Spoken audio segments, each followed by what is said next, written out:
Baik, jumpa lagi kita di sesi kedua ini. Sebelumnya banyak pembahasan yang sangat menarik tentunya dari Bung Faisal. Di sesi kedua ini menyangkut soal geopolitik atau hegemoni politik internasional terhadap Indonesia hari ini, Bang.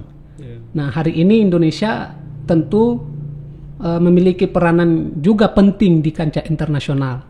Tetapi Indonesia juga mudah terpengaruh oleh politik-politik negara-negara misalkan Amerika, China yang hari ini menghegemoni ekonomi dunia. Nah, Bung Faisal melihat ini dalam perspektif pengambilan kebijakan ini seperti apa? Ya, itu merupakan konsekuensi dari apa yang sudah kita bangun secara global. Karena dunia sekarang, apalagi status kita sebagai negara emerging market yang memang nggak bisa lepas dari ketergantungan terhadap dunia luar. Betul. Misalnya dalam konteks kita ngebangun, misalnya kita lihat inward looking, melihat ke dalam diri, ternyata kita memiliki beberapa kekurangan yang nggak mampu kita sanggupi dengan mendayagunakan atau mengakumulasikan kekuatan dalam negeri. Makanya dari situ, dalam konteks itu sesungguhnya kita bergantung terhadap dukungan-dukungan dari pihak luar, baik itu dukungan secara politik, secara ekonomi, secara sosial budaya dan lain-lain sebagainya. Namun satu hal yang ingin saya pastikan bahwa ketergantungan Indonesia terhadap pihak global itu bukan saja dalam konteks kita butuhnya dalam konteks ekonomi, tapi bukan saja dalam konteks ekonomi, karena ketika kita melangsungkan kerjasama global secara ekonomi itu juga akan berpengaruh terhadap hal-hal yang lain, misalnya dalam konteks politik. Dan hal itu sesungguhnya sudah berlangsung sejak Presiden Soekarno malah. Kita bisa lihat pasca tahun 1956 itu ketika kunjungan pertama Soekarno ke Amerika Serikat menemui Presiden Harry S. Truman yang waktu itu memang diterima juga sama Menteri Luar Negeri Amerika Serikat John Foster Dulles. Tujuan Soekarno datang ke sana itu tidak terlepas dari tendensi perang dingin untuk Papua Barat, untuk Papua, sorry to say. Irian Jaya waktu itu Ya, Papua. Dan waktu itu Papua ketika Indonesia pertama kali berdiri sampai diselenggarakannya perjanjian KMB pada era 49 itu sesungguhnya Papua belum menjadi milik Indonesia sampai nantinya difasilitasi penyerahan Papua kepada Indonesia pada 1 Maret tahun 1963 lewat salah satu badan di bawah PBB yang namanya UNTEA. Dan dari situ sesungguhnya ketika Soekarno, perjalanan panjang Soekarno untuk kemudian mengembalikan Papua masuk menjadi wilayah kesatuan negara Republik Indonesia itu perjalanannya panjang, dan waktu itu memang kita berhadapan dengan Belanda yang juga memang waktu itu ketika diusir dari Indonesia dia juga nggak mau melepaskan Papua ke Indonesia. Pangkuan Ibu Pertiwi waktu. Makanya waktu itu kita berhadapan sama Belanda dalam konteks nirmiliter kayaknya nggak mungkin karena Belanda nggak menerima negosiasi itu. Makanya ada tendensi basis militer waktu itu. Dan pada situasi itu Soekarno membutuhkan dukungan politik dan militer dari negara-negara luar. Karena ketika kita berkaca ke dalam diri, kita nggak punya kemampuan itu. Karena kita masih menyambung sisa-sisa nafas revolusi. Dan ketika perjanjian KMB itu terlaksana, waktu itu Amerika Serikat memang memberikan dukungan kepada Indonesia. Meskipun kita nggak memungkiri bahwa forum itu sendiri direkayasa oleh Amerika Serikat yang juga memberikan dukungan ke Belanda. Artinya apa? Amerika Serikat berdiri di atas dua kaki yang menunjukkan bahwa tidak ada konsistensi dari Amerika Serikat untuk mendukung salah satu di antara keduanya. Yang hal itu menunjukkan bahwa sesungguhnya Amerika Serikat punya kepentingan tersendiri. Nah, waktu itu kita meskipun menerapkan basis politik non-blok, kita juga nggak bisa mandiri. Makanya waktu itu Indonesia melihat Amerika Serikat bisa menjadi sahabat yang baik. Makanya pasca digelarnya perjanjian KMB 49 itu September sekitar itu, nanti pada Desember Amerika Serikat, Indonesia memberikan kesempatan buat Amerika Serikat untuk membangun kedutaan besarnya di yang sekarang di tepat di depan Monas. Itu menunjukkan bahwa sesungguhnya ada kerjasama yang baik antara Amerika Serikat dan Indonesia. Dan waktu itu Amerika Serikat menjanjikan alustista untuk Indonesia dalam rangka melawan Belanda. Ketika tahun 56 Soekarno melakukan kunjungan pertamanya ke Amerika Serikat, justru Amerika Serikat berkhianat. Truman waktu itu berkhianat dan Truman gagal memberikan bantuan alustista kepada Indonesia. Guna melawan Belanda kala itu. Guna melawan Belanda dalam konstruksi politik konfrontatif di Papua Barat. Kenapa sampai Truman itu gagal memberikan bantuan atau mengkhianati janji yang memang sudah dinyatakan sebelumnya karena dipotong, digunting sama Menteri Luar Negeri Amerika Serikat, John Foster Dulles. John Foster Dulles bilangnya jangan karena itu akan berdampak provokatif terhadap sekutu kita Belanda. Karena pemberian bantuan alutsista itu terbaca sebagai bagian dari posisi Amerika Serikat ngedukung Soekarno dalam kebijakan konfrontatif di Papua Barat untuk melawan Belanda. Makanya waktu itu langsung digunting. Soekarno merasa terhianati dong. Di satu sisi hal itu menunjukkan bahwa Indonesia memang udah tergantung sama pihak luar Amerika Serikat pasca kemerdekaan. Tapi ketergantungan itu justru dijawab dengan pengkhianatan. Makanya waktu itu Soekarno berbalik haluan ke blok kiri. Nah, sampai di era Soeharto, Indonesia juga menunjukkan ketergantungan. Hal itu ditandai dengan proses pertemuan awal di Swiss yang dipelopori oleh Time Life Corporation, itu dipimpin sama Rockefeller. Di situ juga dibicarakan terkait dengan pembentukan rancangan Undang-Undang Nomor 1 Tahun 1967 sebagai Undang-Undang Penanaman Modal Asing pertama di Indonesia. Cikal bakal pertama. Ya, itu bisa dibaca dengan baik dalam risetnya Bradley P. Simpson dan Jeffrey Winters. Itu juga dicatat dengan baik oleh Joseph Stiglitz dalam buku Tell Me No Lies. Itu luar biasa, buku itu menceritakan betapa rancangan Undang-Undang Nomor 1 Tahun 1967 itu bukan dibuat oleh orang Indonesia, tapi dibuat oleh United States Department of USA dan dibicarakan pula dalam pertemuan Time Life Corporation tadi. Dan kemudian pada tanggal 26 Desember tahun 1966 diserahkan kepada Muhammad Sadli, salah satu advisor ekonominya Presiden Soeharto waktu itu. 1 tahun kemudian disahkan menjadi Undang-Undang Nomor 1 Tahun 1967 tanpa ada banyak perubahan. Tanggal 1 Januari ya. Ya. Dari sana sesungguhnya undang-undang itu memang memudahkan Indonesia untuk mendapatkan jaminan mobilisasi berupa investasi dari negara-negara global. Tapi di saat yang sama, ketergantungan kita terhadap investasi tadi juga dibarengi dengan pendiktian kita pada posisi politik. Kenapa? Karena dasar pembentukan undang-undang itu sendiri bukan muncul dari inovasi anak bangsa. Karena itu dibicarakan di pihak luar. Beralih dari Presiden Soeharto sampai selama 32 tahun ketergantungan kita terhadap pihak luar dalam konteks ekonomi itu juga berdampak pada konteks politik. Itu menggiring Indonesia untuk kemudian masuk dalam situasi kebijakan publik pada bidang ekonomi yang semakin terintegrasi dengan sistem mekanisme pasar, atau dalam bahasanya John Williamson itu sebagai proses neoliberalisasi. Dan apa dampaknya selama 32 tahun Soeharto berkuasa? Ujungnya adalah krisis 98 terjadi. Ya. Kalau saya mau shortcut, saya ngelihat sistem itu selama puluhan tahun berdiri itu kenapa nggak mampu menciptakan ketahanan dan kedaulatan? Karena sistem itu adalah sistem yang serakah. Dia cenderung eksploitatif, membuka peluang moral hazard yang lebih berbasis pada human error, dan yang ketiga profit adalah Tuhan. Makanya muncul Krismon 98. Beralih ke era Megawati juga sama. Bahkan saya mencatat beberapa peristiwa di era Megawati itu salah satunya adalah penjualan BCA. BCA adalah salah satu bank swasta nasional yang dirusak oleh pemiliknya sendiri sebelum peristiwa 98. Sehingga kalah clearing dia, juga persoalan saldo debat, makanya dia ambruk waktu itu, ditandai dengan capital adequacy ratio, rasio permodalannya itu di bawah 8%. Makanya dia menjadi salah satu bank peserta penerima BLBI. Yang tahap pertama 144,7 triliun, dan ketika itu nggak berhasil memperbaiki posisi capital adequacy ratio atau likuiditasnya bank-bank waktu itu, maka dilanjutkan dengan penerbitan bantuan pemerintah berupa obligasi rekapitalisasi. Obligasi rekapitalisasi, pemerintah memberikan bantuan kepada perbankan, salah satunya adalah BCA sebagai penerima obligasi terbesar waktu itu. Itu tidak dalam bentuk uang cash, tapi dalam bentuk surat utang. Dalam surat utang itu punya nilai definitif. Digunakan oleh direksi Bank BCA untuk dijual ke pasar. Di situ dapatkan modal yang bisa digunakan untuk memperbaiki posisi likuiditas bank. Waktu itu sekitar di atas 50 triliun.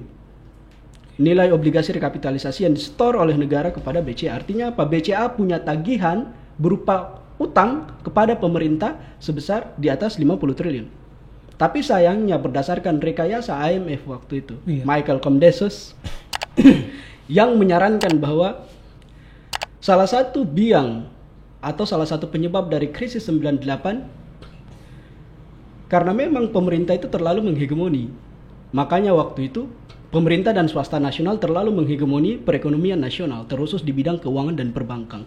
Makanya waktu itu salah satu solusi yang ditawarkan oleh IMF waktu itu adalah jual bank-bank yang sedang dalam proses rehabilitasi. Yang ada obligasi rekap di dalamnya. BCA adalah salah satu bank yang dijual. Dijual dengan harga di bawah 6 triliun.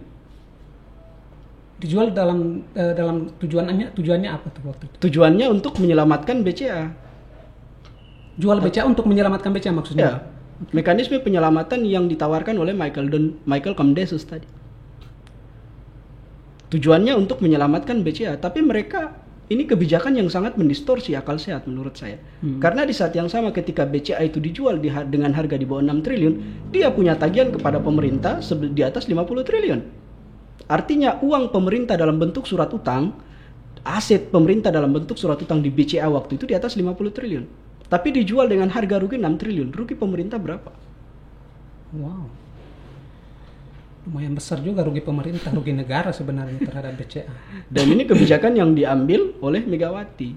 Ini salah satu sebab kenapa Kwee Keun Gee itu mundur dari jabatan Menteri PPN Bappenas waktu itu. Ini saya notice beberapa kebijakan. Nah, sampai di era SBY juga sama.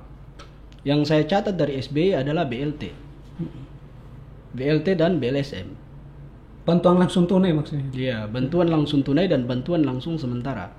Dua itu merupakan alternatif atau kompensasi yang diberikan oleh pemerintah ketika pemerintah menerapkan kebijakan neoliberal untuk mencabut subsidi BBM. Agar masyarakat tidak marah, suap. Suap dengan menggunakan BLT. Ketika subsidi BBM dicabut, konsekuensinya adalah inflasi energi naik. Terkhusus untuk penggunaan premium yang memang dominan digunakan oleh masyarakat Indonesia. Inflasi naik dan inflasi energi itu dia punya efek beruntun. Tidak hanya berdampak kepada kenaikan harga energi saja, tapi juga berdampak kepada kenaikan harga-harga yang lainnya. Komoditas-komoditas yang lainnya. Nah, dalam konstruksi itu supaya masyarakat tidak marah, suap dengan BLT. Tapi dalam catatan saya, BLT tahap terakhir 2008-2009, ketika SBY mau melanggeng ke periode kedua, 2008-2009 itu, di tahun 2009 itu BLT tetap diberikan. Padahal, waktu itu, selama 2009 tidak ada kenaikan harga BBM. Yang adalah penurunan pada bulan Januari. Tujuan awal penerbitan BLT sesuai dengan kerangka yuridisnya adalah sebagai kompensasi dari kenaikan harga BBM. Tapi di tahun ketika harga BBM itu tidak dinaikkan, justru diturunkan BLT dikeluarkan. Artinya apa? Ini cacat formil kebijakan ini. Isu yang beredar dan ini menjadi konsumsi publik, BLT itu digunakan sebagai pendanaan politik. Dari SBY kita beralih ke zaman Joko Widodo. Pada situasi Joko Widodo, saya ingat sejak APBN pertama pasca dilantik pada 20 Oktober 2014. Januari 2015 dalam APBN itu dia menerapkan kebijakan penghapusan subsidi BBM 100% kecuali untuk wilayah-wilayah penugasan. Ini sesungguhnya pemerintah sedang menciptakan ketidakadilan dan ketidakstabilan pada struktur perekonomian domestik sektor hilir. Seperti yang terjadi di era SBY. Ketika harga energi itu naik, maka sesungguhnya akan memicu inflasi. Ketika inflasi itu naik, dia menekan daya beli masyarakat. Kita melepaskan harga energi menurut mekanisme pasar. Sekarang kita tanya, kemampuan produksi minyak kita berapa? Di bawah 800.000 barrel per hari. Bahkan sekarang cuma bergerak 750-750.000 barrel per hari. Kita tanya lagi, berapa sih jumlah konsumsi BBM kita tiap harinya untuk crude dan oil? Kalau crude digabung oil itu sekitar 1,5 sampai dengan 1,6 juta barrel. Ini data SKK Migas. SKK Migas sendiri yang menyatakan dalam penyusunan POD, Plan of Development, rencana kontraktor mau membeli minyak di sumur mana, di ladang minyak yang mana. Di situ ditemukan bahwa sesungguhnya total kebutuhan konsumsi minyak kita untuk crude dan oil tiap harinya itu 1,5-1,6 juta barrel. Kemampuan produksi kita di bawah 800.000 barrel. Artinya kita means. Dan untuk mencukupkan means itu terbukti pemerintah gagal mengakselerasi produksi minyak. Meskipun sekarang sudah diberlakukan juga alternatif Ya. product sharing contract untuk menggenjot produksi dari cost recovery ke gross split. Yang saya bilang kebijakan itu adalah kebijakan amburadul yang diberlakukan oleh pemerintah yang basisnya ujung-ujungnya adalah keuntungan bagi para investor. Namun itu akan kita bahas pada lain sesi karena itu panjang sekali ceritanya. Dan saya tahu betul bagaimana proses aturan itu dibuat. Dan itu saya tulis dengan baik dalam buku saya yang baru yang Republik Investor itu. Namun dalam konstruksi ini sesungguhnya ketika kita dalam konstruksi memenuhi kebutuhan BBM kita tiap harinya, kita impor. Karena pemerintah gagal mengakselerasi kapasitas produksi yang disesuaikan dengan jumlah kebutuhan energi nasional, terkhusus dalam konstruksi BBM. Makanya kita impor. Pada posisi impor tadi muncul berbagai macam masalah. Mafia migas yang bermain pada ranah tata niaga. Kalau dulu itu dia mainnya pada posisi PT Petral. PT Petral terbukti dia melakukan markup harga untuk pengadaan BBM impor ke dalam negeri dari MOPS, Main of Fleet of Singapore. Petral dibubarkan, sekarang digantikan dengan Integrated Supply Chains, sebuah anak usaha di bawah Pertamina yang dibentuk oleh pemerintah dan Komisi 7 DPR RI. Ya tadi yang tugasnya adalah untuk melakukan tender pengadaan minyak dari luar masuk ke dalam. Namun di balik peristiwa-peristiwa yang menjadi wilayah mainnya mafia migas tadi, ada hal yang perlu kita perhatikan. Ketika Pertamina mengimpor minyak dari MOPS, sesungguhnya dia membeli dengan harga internasional. Ketika harga internasional itu dijual ke publik, maka dia akan menekan daya beli publik. Karena harga internasional tadi itu dibentuk bukan berdasarkan PPP. Masyarakat Indonesia yang saya sebut sebagai PPP adalah Purchasing Power Parity. Kekuatan daya beli masyarakat Indonesia yang diukur berdasarkan income per kapitanya. MOPS itu adalah sistem penentuan harganya bergantung kepada NYMEX, New York Mercantile Exchange. Yang kedua dia bergantung kepada WTI, West Texas Intermediate, di mana harga minyak itu ditentukan berdasarkan daya belinya masyarakat Amerika Serikat yang ditopang oleh tingkat pendapatan mereka yang hampir mencapai $40.000 per tahun. Masyarakat Indonesia untuk mencapai $4.000 terseok-seok. Harga yang begitu tinggi dipaksakan untuk dibeli oleh masyarakat Indonesia. Itu konsekuensi logis ketika pemerintah mencabut subsidi BBM. Mau tidak mau harus menerima itu. Dan itu memicu kemiskinan karena naik inflasi tinggi sekali. Karena harga itu diukur berdasarkan daya beli masyarakat Amerika Serikat yang tingkat pendapatannya itu tinggi. Berbeda sekali dengan tingkat dengan masyarakat Indonesia. Makanya saya bilang kebijakan pemberlakuan harga energi menurut mekanisme pasar dengan cara dicabutnya subsidi BBM itu memiskinkan masyarakat. Ini kebijakan penentuan harga yang memiskinkan masyarakat. Dan ini dilakukan oleh Joko Widodo. Kenapa? Karena itu memang tuntutan pasar. Kita bergantung terhadap mereka dalam konstruksi mengharapkan jaminan mobilisasi modal untuk melakukan pembangunan. Salah satunya di bidang energi. Kita bangun infrastruktur misalnya untuk refinery. Karena kalau bicara tentang produksi minyak, kita basisnya dua. Yang pertama pada posisi eksploitasi dan eksplorasi. Itu disebut sebagai lifting. Pengangkatan minyak dari perut bumi beserta riset geologinya. Yang kedua, kita masuk pada posisi refinery, penghilangan minyak. Nah, minyak hitam itu diangkat dalam proses lifting, dia belum berbentuk produk apa-apa.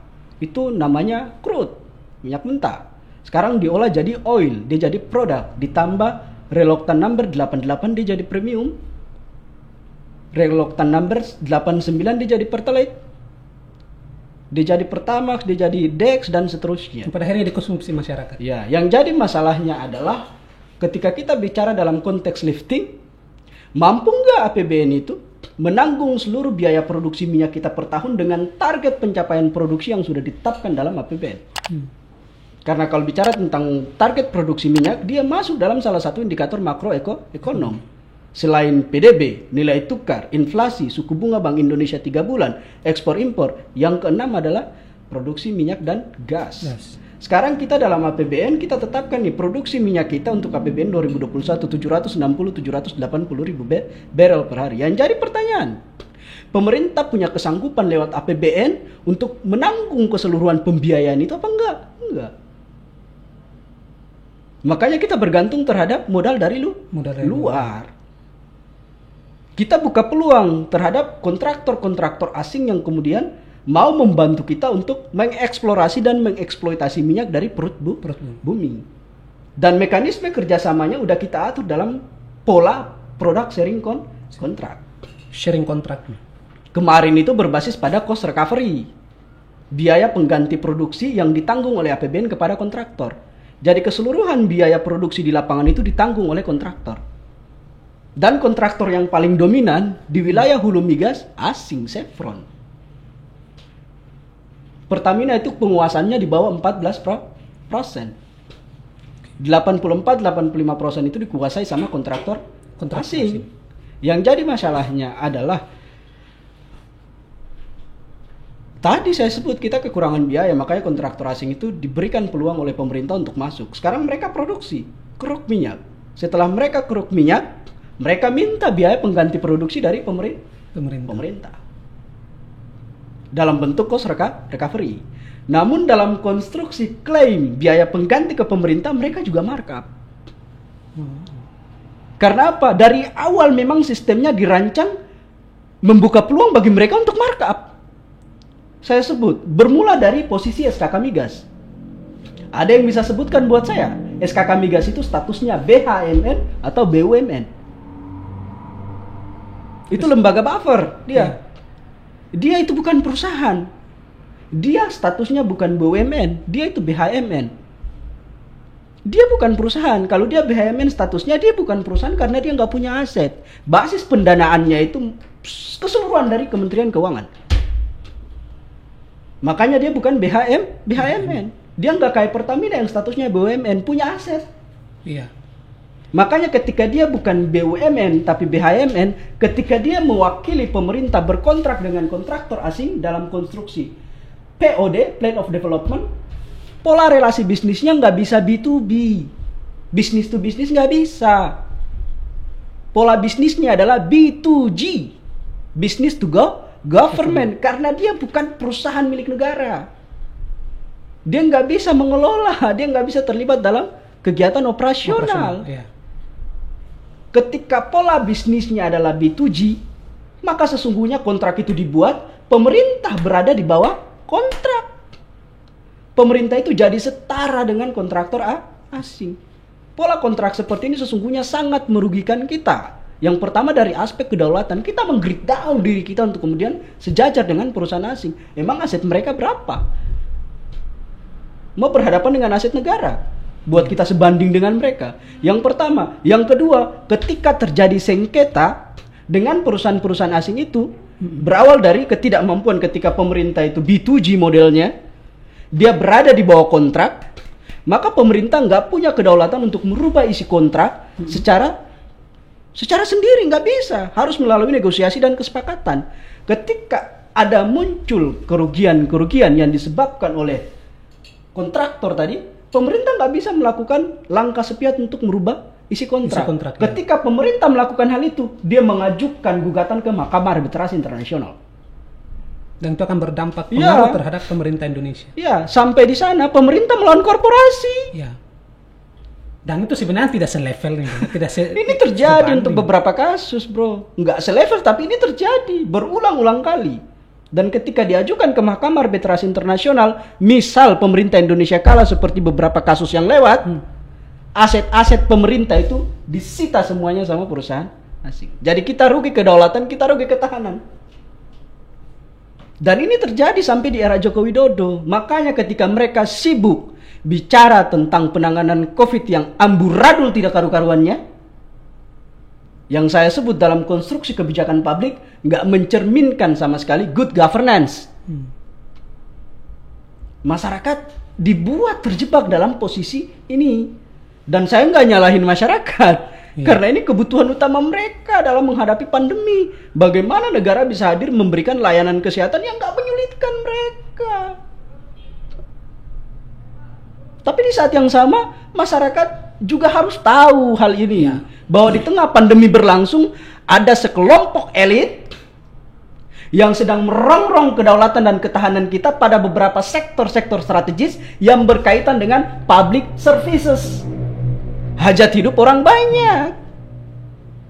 Ini terjadi di era Joko Widodo. Dan sekarang mereka bersandiwara di depan layar dengan berbagai macam pendekatan-pendekatan penanganan PPKM yang sama sekali nggak proporsional menurut saya, nggak profesional menurut saya. Tujuannya adalah pengalihan isu sebenarnya. Di saat yang sama ketika mereka sibuk bicara tentang perpanjangan PPKM, hal-hal buruk yang sudah terjadi kemarin itu ditambah lagi dengan beban hal-hal buruk yang menjadi hidden agentnya mereka. Misalnya sekelompok konglomerat pada bidang perbankan, keuangan, e-commerce yang diuntungkan dalam situasi pandemi COVID. Dan itu juga merambah keuntungan oleh para elit di bidang farmasi.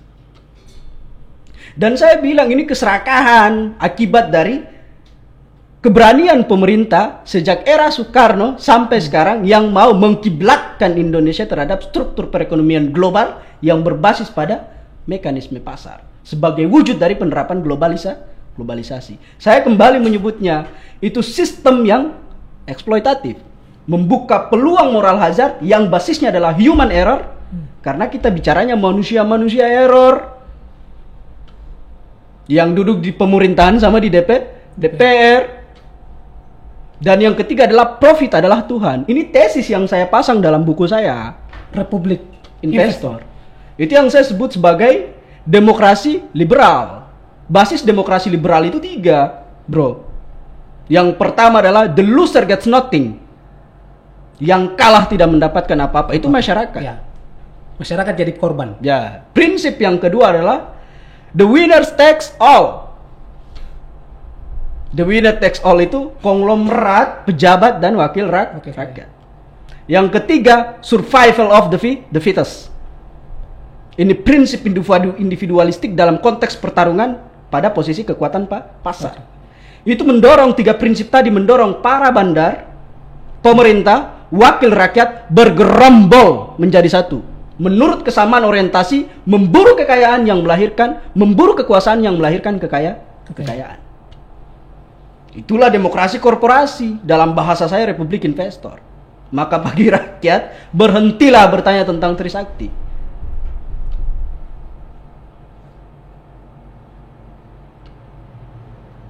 Padahal Trisakti sangat penting ini hari ini. Ya, Trisakti penting. Tapi pemaknaannya dalam konteks apa?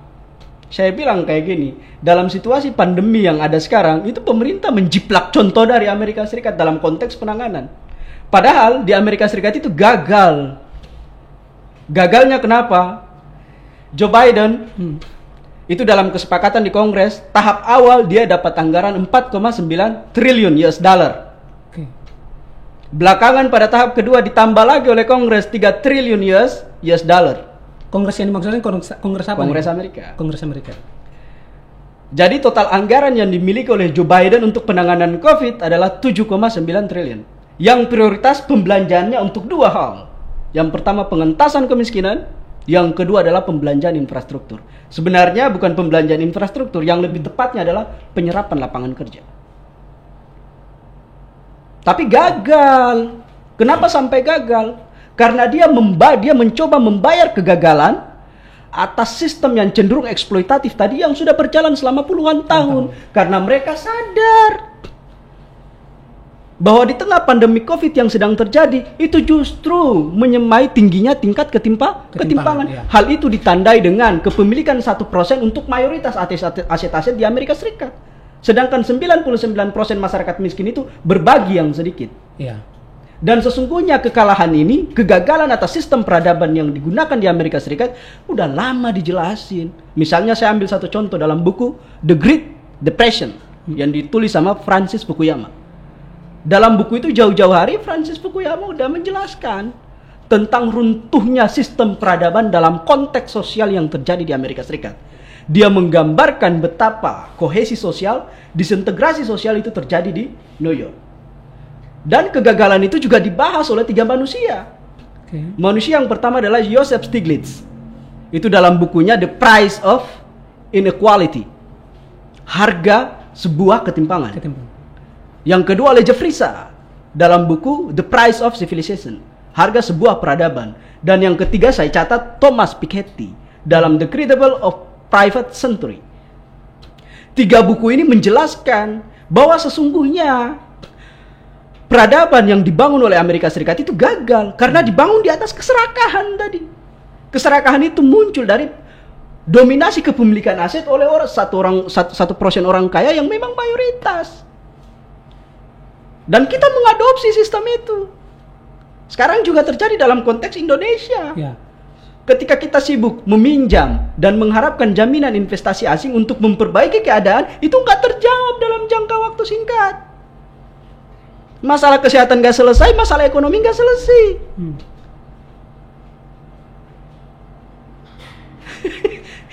Pengangguran bertambah, kemiskinan bertambah, ketimpangan makin error. Baik, Bang Faisal, wow, penjelasan yang sangat luar biasa, dan ini sebenarnya penting untuk masyarakat saat ini mengetahui betapa bobroknya kebijakan yang sangat tidak pro terhadap kebutuhan dan keinginan masyarakat sebenarnya dan negara. Pada intinya di situ. Nah, baik dalam sektor ekonomi, kesehatan yang hari ini menjadi liar. Menjadi liar yang saya maksud adalah entah siapa yang diuntungkan, negarakah ataukah pelaku-pelaku investor asing. Dan saya yakin juga banyak dijelaskan di dalam bukunya Republik Investor oleh Bung Faisal sendiri. Nah, terakhir Bung Faisal, mohon maaf kita harus closing statement untuk Bung Faisal terhadap diskusi kita hari ini. Dipersilakan waktu dan tempat. Ya, kalau menurut saya dalam konteks situasi yang memang nggak menjamin kepastian dalam penanganan COVID di Indonesia, dan seperti yang saya katakan tadi, di tengah ketidakpastian itu dan tengah proses yang memang berbelit-belit, nggak ditahu kapan selesainya, di saat yang sama itu memberikan dampak keuntungan bagi sebagian orang. Dan sebagian orang yang mengambil untung dari peristiwa pandemi di Indonesia nggak lepas dari tendensius kepentingan global. Nah, ini sejalan dengan tesisnya Tex Mars yang menyatakan bahwa dalam situasi pandemi sekarang mereka ingin menciptakan hegemoni bukan cuma dalam konteks ekonomi saja, tapi dalam konteks keseluruhan sektor yang berkaitan dengan hajat hidup orang banyak. Makanya muncul tesisnya itu menarik sekali, dibahasakan dengan istilah the global universal human control. Jadi mereka ingin menghegemoni kita pada seluruh aspek kehidupan. Tapi sekarang, dan hal itu sesungguhnya terwakili ketika kita dipaksa masuk dalam sistem perdagangan yang berbasis pada digital tadi, e-commerce. Kalau kita pilah-pilah tentang e-commerce tadi, sesungguhnya ini dimensinya luas, dan dimensi ini masuk dalam kategori frekuensi war. Orang taunya selama ini perang ekonomi global, rivalitas yang terjadi antar adidaya, dan Indonesia adalah korban karena merupakan pasar yang menarik, itu cuma terjadi dalam konteks industrial war. Enggak. Bahkan bentuk mutakhirnya itu yang disebut sebagai currency war pun udah ketinggalan zaman. Sekarang masuk pada era ICT war, Information Communication and Technology. Hal itu ditandai dengan kekalahan Amerika Serikat terhadap China dalam konteks pertarungan IT. Dalam posisi Huawei kemarin. Dan fakta terbarunya adalah yang saya tulis juga dalam buku saya terkait dengan keberhasilan China mendaratkan pesawat antariksanya di titik bulan paling jauh. Itu pesawat Chang'e namanya. Dia berhasil mendarat di lintasan orbit bulan yang paling jauh. Lintasan orbit bulan yang paling jauh itu adalah permukaan bulan yang selalu konstan mengarah ke permukaan bumi. Dari situ dia punya peluang untuk mengetahui kandungan mineral bulan yang bisa dijadikan sebagai akumulasi kekuatan bagi dia untuk mengontrol frekuensi radio bumi. Ini membuat Amerika Serikat dan blok barat ketakutan bukan main. Karena peristiwa hancurnya 2 kilang minyak milik Saudi Aramco. Dengan Saudi menuding bahwa itu adalah ulahnya pemberontak Houthi Shia di Yaman yang digerakkan oleh Iran, dan di belakang Iran itu didukung oleh China.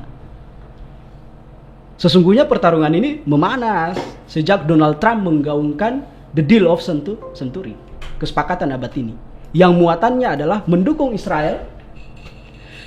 Yang kesepakatan utamanya adalah mendukung Israel untuk kemudian memindahkan ibu kotanya ke Yerusalem dengan kebijakan mencaplok tepi barat kemarin.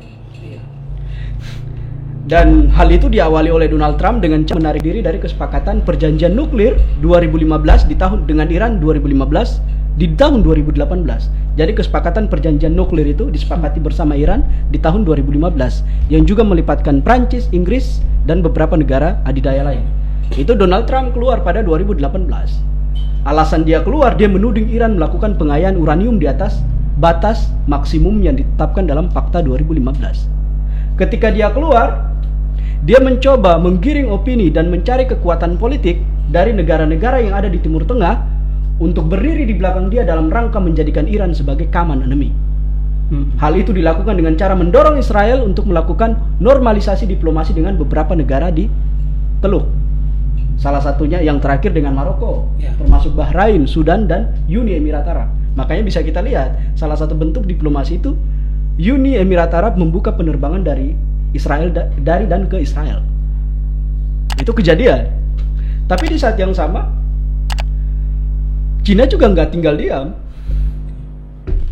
Cina tetap getol berdiri di belakang Iran untuk kemudian melawan hegemoni Amerika Serikat untuk konteks Timur Tengah tadi. Dia getol menggagalkan upaya Amerika Serikat untuk menggiring seluruh negara-negara yang ada di Timur Tengah bermakmum pada Israel. Karena tujuannya satu, untuk mencari pengakuan di Timur Tengah, mayoritas pengakuan Timur Tengah untuk menyetujui Israel memindahkan ibu kotanya ke Tel Aviv. Kedutaan besarnya ke Yerusalem. Di situ. Lalu bagaimana Indonesia menghadapi situasi ini? Ya. Di tengah tensi rivalitas yang tinggi tadi, bagaimana Indonesia menghadapi ini? Indonesia menjawabnya sederhana. Pertemuan tahunan World Bank dan IMF kemarin dari bulan April 2021 kemarin, itu menunjukkan sikap memalukan dan menjijikan dari Sri Mulyani. Saya menyebutnya sebagai Menteri Keuangan terbalik, yang dengan tegas meminta dukungan jaminan mobilisasi dolar sebesar 100 juta US dollar kepada negara-negara emerging market termasuk Indonesia untuk menghadapi risiko fiskal. Risiko fiskal yang dimaksud oleh Sri Mulyani adalah risiko utang. Saya bilang tadi nyambung dengan defisit neraca primer kita yang 361 triliun. Artinya apa? Kita nggak punya uang sebesar 361 triliun hanya untuk bayar bunga utang. Oleh sebab itu kita harus kembali mengambil utang baru untuk membayar bunga utang lama. Itu belum pokok. Ya, pada intinya kita masih belum cukup APBN untuk membayar. Di tengah ketidakcukupan APBN tadi, lalu bagaimana kita bisa berdaulat untuk penanganan pandemi? Ini kata kuncinya. Karena kita gak punya ketahanan keuangan untuk membiayai masalah kesehatan, makanya kita bergantung. Akibat dari kita bergantung, manfaat atas penanganan COVID dari segi ekonomi justru diambil oleh kalangan elit. Sisanya masalah kesehatan yang tetap amburadul memukul masyarakat. Wow. Luar binasa sebenarnya ini. Bukan lagi luar biasa lagi. Itu kata kuncinya. Kenapa sampai kita nggak bisa berdaulat dan mengambil untung dalam konteks penanganan COVID? Dan hal itu terjadi selama berlarut-larut. Dan terjadi secara berlarut-larut karena kita nggak punya kemampuan secara keindependensian diri. Ketika kita berkaca ke dalam, kita ternyata nggak punya keuangan secara finansial untuk membiayai penanganan COVID. Terus hari ini pemerintah mendapatkan uang yang begitu banyak untuk pembelian vaksin ini dari... Saya nggak tahu sumber pendanaannya dari mana. Yang pasti asalnya formatnya dari APBN. Tapi APBN itu kan bisa kita bedah. Yang pertama sumbernya dari pajak, yang kedua dari utang, yang kedua dari PNBP, pendapatan negara bukan pajak. Yang ketiga dari utang dan hibah. Saya nggak tahu apakah itu dipakai dari pajak, dari PNBP, ataukah dari utang. Yang pasti kelihatannya seperti itu. Dalam situasi pandemi yang ada sekarang, pemerintah justru menggaungkan posisi kerjasama dengan dunia global dalam rangka membantu Indonesia untuk kemudian menghadapi COVID ya. Nah, hal itu menunjukkan bahwa memang kita nggak sanggup secara finansial untuk mendanai posisi COVID. Bahkan dalam situasi sekarang, siapa sih yang memberi utang kepada Indonesia? Pemerintah Indonesia juga kelabakan dalam konteks pengambilan utang, meskipun utang kita itu banyak. Kenapa? Karena utang itu bahasa lainnya adalah bisnis. Defisit neraca primer kita 361 triliun, menunjukkan bahwa utang lama yang dikasih oleh pihak kreditur global itu tidak mampu kita manfaatkan dengan baik untuk kembali membayar utang kepada mereka. Akhirnya apa? Kita kembali mengambil utang untuk membayar utang. Itu posisi bisnis yang tidak menyenangkan buat mereka. Dan merugikan Indonesia. Ya, pada situasi ini mereka mau memberikan utang dengan catatan seperti tadi yang saya bilang, kita harus kembali menggadaikan kedaulatan. Karena kalau kita nggak menggadaikan kedaulatan, kita nggak mungkin dapatkan utang itu. Cara menggadaikan kedaulatan itu seperti apa? Diganti dengan cara pemerintah melunasi utang kepada kreditur global. Jatuhnya Soeharto menunjukkan bahwa cara liar, cara licik pihak kreditur global menarik utang kepada pemerintah Indonesia itu lewat satu mekanisme. Ketika pemerintah Indonesia memang udah nggak mampu ngebayar utang, pemerintah Indonesia dipaksa untuk kemudian melakukan privatisasi. Ini rahasia umum. Privatisasi adalah salah satu cara yang digunakan oleh pemerintah dengan kesepakatan dengan pihak kreditur global untuk membayar utang. Karena kita nggak punya uang untuk bayar utang. Makanya dibayar dengan menggunakan cara privatisasi. Privatisasi artinya apa? Kita kembali menggadaikan kedaulatan kita. Karena BUMN itu akan dimasuki oleh modal asing. Wow. Saya baru kebayang. Itu terjadi. Syarat privatisasi itu merupakan salah satu poin inti yang harus dipenuhi oleh pemerintah Soeharto supaya mendapatkan bantuan secara bertahap dalam letter of intent sebesar 43 miliar US dollar. Karena debt to equity ratio kita, syarat covenant kita, kemampuan kita membayar utang itu di bawah 1. Ya, saya kira semua persoalan itu berakar pada satu masalah. Dalam pengamatan saya menyorot sistem pendidikan. Sistem pendidikan Indonesia sekarang sistem pendidikan yang memang dibuat berkiblat ke barat. Ketika sistem pendidikan dibuat berkiblat ke barat, yang menguat adalah materialisme. Memicu semua orang untuk kemudian bergerombol menurut kesamaan orientasi untuk meraih kekuasaan yang melahirkan kekayaan. Dia menghancurkan, dia merusak tatanan sosial. Inilah yang Bung Faisal menyebut bahwa peradaban Amerika yang gagal tapi dicangkuk oleh Indonesia. Ya. Dan kita menerapkan basis sistem yang memang lebih mengandalkan pergerakan modal finansial dibanding modal sosial. Itu dimulai dari kecacatan sistem pendidikan. Kita diarahkan untuk menjadi orang-orang yang individualistik yang menguatkan prinsip materialisme. Makanya kita kurang peduli dengan orang-orang yang ada di sekitar kita. Yang penting kita mampu survive untuk kemudian menghasilkan kekayaan dan kita bisa melanggengkan status quo kita sebagai orang-orang yang memang bisa tetap bertahan dalam situasi itu. Gitu. Makanya ini dampak dari schooling home. Sistem pendidikan yang memang memetak-metakan cara berpikir kita sesuai dengan lembaga di mana kita tampil. Ya. Makanya ini saya bilang sebagai bentuk dari geger budaya. Ketika kita berhadapan dengan sistem pendidikan barat, yang kita lihat adalah superior, sedangkan kita adalah inferior. Selama itu masih terjadi, sesungguhnya sistem pendidikan kita nggak akan pernah ngejawab untuk menghasilkan orang-orang yang lebih peduli terhadap modal sosial dibanding modal finansial. Karena modal finansial itu merusak, sedangkan modal sosial itu merekatkan silaturahmi. Dari kekuatan kita, basis akar rumput ke bawah, bangun blok-blok solidaritas, kita mampu bangkit tanpa harus mengandalkan modal finansial tadi. Tapi saya lebih mengutamakan modal sosial. Wow, penjabaran dan penjelasan yang sangat mendalam sebenarnya. Mengungkap fakta-fakta ironis dari negeri ini yang ternyata selama ini terpelihara dan tidak terjangkau di akar rumput masyarakat kita hari ini.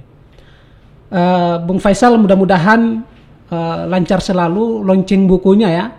Nah, kami dari Ruang Bicara mengapresiasi penuh karya ilmiah yang ditorehkan oleh putra terbaik Indonesia asal Maluku, Bung Faisal Syarif. Insya Allah dalam beberapa hari ke depan teman-teman Ruang Bicara akan disuguhkan dengan buku yang berjudul Republik Investor, yang sebagian besar mungkin Bung Faisal menjelaskan pada video ini. Nah, Bung Faisal, kami dari Ruang Bicara mengucapkan banyak terima kasih sudah berkenan hadir. Sama-sama, Bung. Semoga masih ada ruang-ruang ke depannya untuk saling berbagi informasi, pengetahuan dan pengalaman terkait dengan berbagai macam hal di negeri yang sangat kita cintai hari ini. Semoga pesan yang telah disampaikan beberapa menit yang lalu sampai detik ini dapat menjadi stimulus rangsangan kita sebagai anak bangsa untuk membangkitkan diri lagi dalam membenahi bangsa ini dengan mengetahui berbagai informasi yang sebenarnya ini penting. Nah, dan saya pikir kami dari Ruang Bicara berpikir bahwa data, informasi, pengetahuan yang disampaikan oleh Bung Faisal tadi merupakan inti dari permasalahan bangsa hari ini yang sudah 76 tahun belum mencapai yang namanya kemakmuran dan kesejahteraan.